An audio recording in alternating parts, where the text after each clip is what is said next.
Apreciada mujer, gracias por estar nuevamente conmigo en este espacio Ancla en la Verdad. Estamos en la serie Mujer Sincera, que pertenece al mes de enero. Si tienes interés en adquirir este material, puedes solicitar tu ejemplar aquí mismo en Ancla en la Verdad.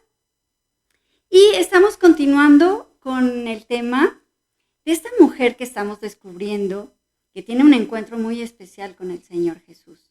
Estamos en el libro de Juan, capítulo 4, y como hemos señalado ya, se trata de una mujer samaritana.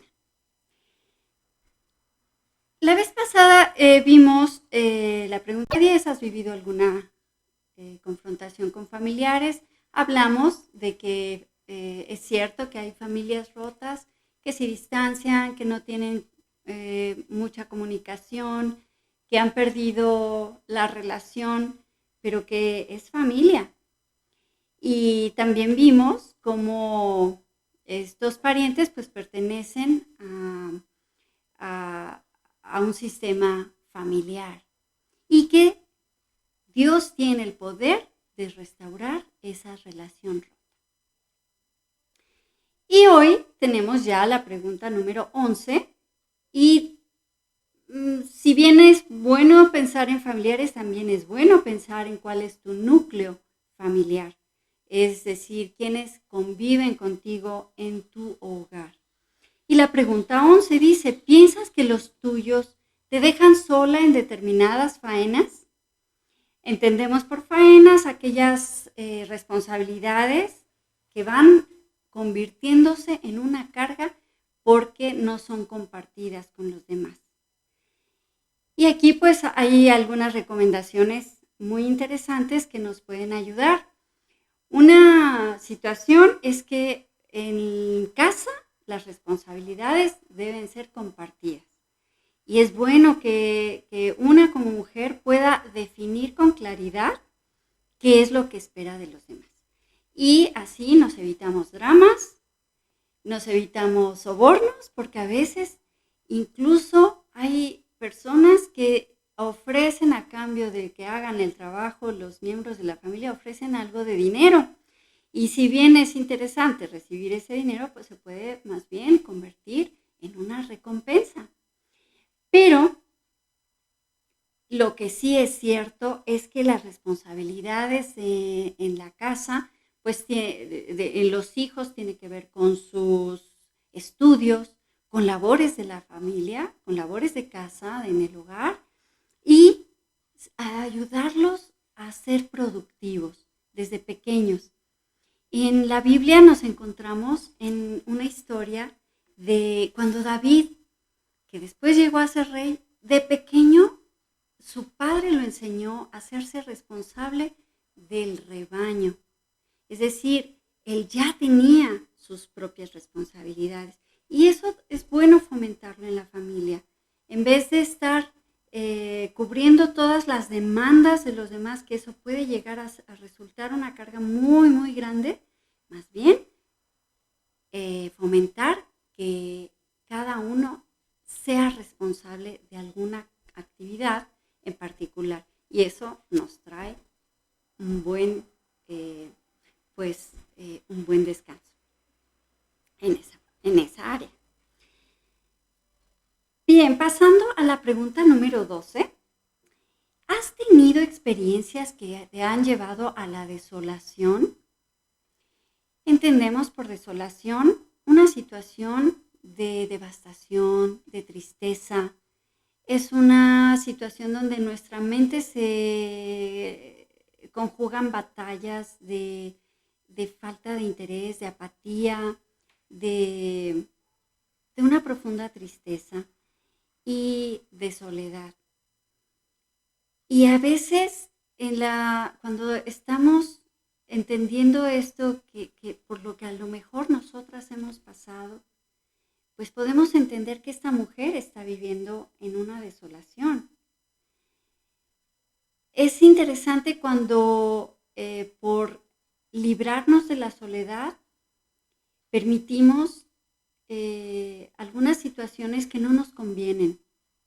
y que no son edificantes y que al contrario nos lastiman, nos destruyen y sobre todo pasan por encima de nuestra dignidad. Por eso entendemos que esta mujer está en una gran necesidad. Y es interesante también, por el otro lado, ver cómo la desolación puede ser un campo fértil para recibir nueva vida, para tener apertura, para recibir la palabra de Dios. Y es interesante cómo cuando uno esté pasando por esto, voltear y encontrarnos con la presencia del Señor, que ahí está, Él está presente y Él está esperándonos y teniendo ese lugar para ese encuentro personal. Pregunta número 13. ¿Te inculcaron enseñanzas que se alejan de la verdad? Es muy probable que a todos nos haya pasado que nos enseñaron algo supersticioso, cuál es tu horóscopo, hay que ver si puedes salir o no salir, en fin, qué te va a pasar. También pensamientos mágicos de otorgarle a ciertos artículos algún poder mágico, muchísimas cosas, pero también las tradiciones que nos han inculcado nuestros seres queridos, nuestros padres, pueden llegar a estar sustituyendo el lugar que le corresponde a Dios. Y aquí vamos a tomar un tiempecito para indagar en nuestro corazón quién está en el centro de ese corazón. Imagínate tu vida espiritual donde tienes una repisa. ¿A quién tienes en ese lugar? Sabemos que el que debe de estar en ese lugar es el Señor. Él debe ser el centro de nuestra vida espiritual. Sin embargo, las tradiciones, los afectos o las malas enseñanzas han ido empolvando, han ido bajando del lugar ese lugar que le corresponde al Señor. Y entonces, a veces, el lugar de Dios acaba hasta en la repisa de hasta abajo en nuestra vida. Y no, hay que derrumbar todo aquello y solamente puede ser a partir de una enseñanza en la verdad. Y de esa manera, todo lo demás lo despejamos y queda en el centro el nombre del Señor. Pregunta número 14. ¿Qué opinas de la actitud de la mujer cuando es confrontada por Jesús? Cuando tú vas leyendo este capítulo, vas a ir encontrando a una mujer muy desconfiada. Además, pues como hemos visto, había razones por cuales estuviera como un poco a la defensiva. Pero también vamos viendo la parte tan amorosa del Señor, entendiendo toda la situación que ha vivido esta mujer. Si lo trasladamos eso a nuestra historia y podemos pensar que cuando estamos recibiendo el Evangelio podemos ser desconfiadas, no queremos acercarnos mucho a Cristo, como que se mantenga un poco a distancia y para no tener comunión con Él, porque tenemos muy arraigadas ideas y sensaciones y experiencias que no son adecuadas o no son apropiadas para mostrarlas al Señor. Y es lo que estamos viendo, que ella, cuando vive esa confrontación, está como que siendo un poco sincera, pero le falta un poco más. ¿Qué es confrontación? Confrontación es cuando se destapa un problema. Y humanamente lo que hacemos con los problemas es recubrirlos, maquillarlos, disfrazarlos, más que exhibirlos. Y bueno, porque tiene que ver con una intimidad. Entonces, tratamos de refugiarnos en eso, pero estamos armando una coraza que solamente Dios tiene el poder para echarla abajo. Y aquí en este encuentro es cuando ella le pide esa agua que él le ofrece, que va a acabar con su sed y que la va a librar de esa penosa tarea que ella tiene día a día. Y Jesús le dice, ve, llama a tu marido y ven acá. Y respondió la mujer y dijo, no tengo marido. Jesús le dijo, bien has dicho, bien has dicho, no tengo marido, porque 5 maridos has tenido, y el que ahora tienes no es tu marido. Esto has dicho con verdad.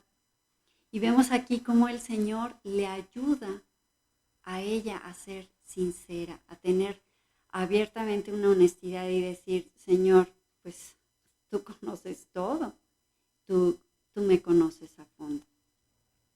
Entonces, en ese sentido, ella es cuando más tarde puede ir con los demás samaritanos y decirles que ha tenido un encuentro con un hombre que le ha dicho todo cuanto ella ha hecho.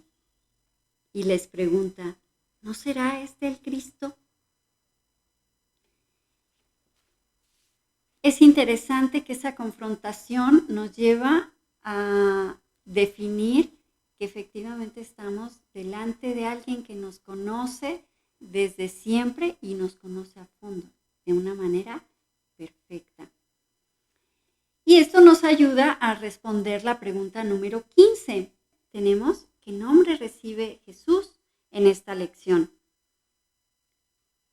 Y lo podemos ver cuando la mujer le explica al mismo Jesús, le dice, sé que ha de venir el Mesías llamado el Cristo. Cuando Él venga, nos declarará todas las cosas. Y Jesús le responde, yo soy el que habla contigo. Entonces, estamos confirmando que ese Mesías esperado ahí estaba en el encuentro con esta mujer. Y pues esto nos invita a también reflexionar en nuestro encuentro personal con Jesús. Reflexionemos esto en esta semana y te espero la próxima semana en este espacio Ancla en la Verdad. Te agradezco mucho tu atención y te espero. Que tengas una semana de muchas bendiciones. Hasta pronto.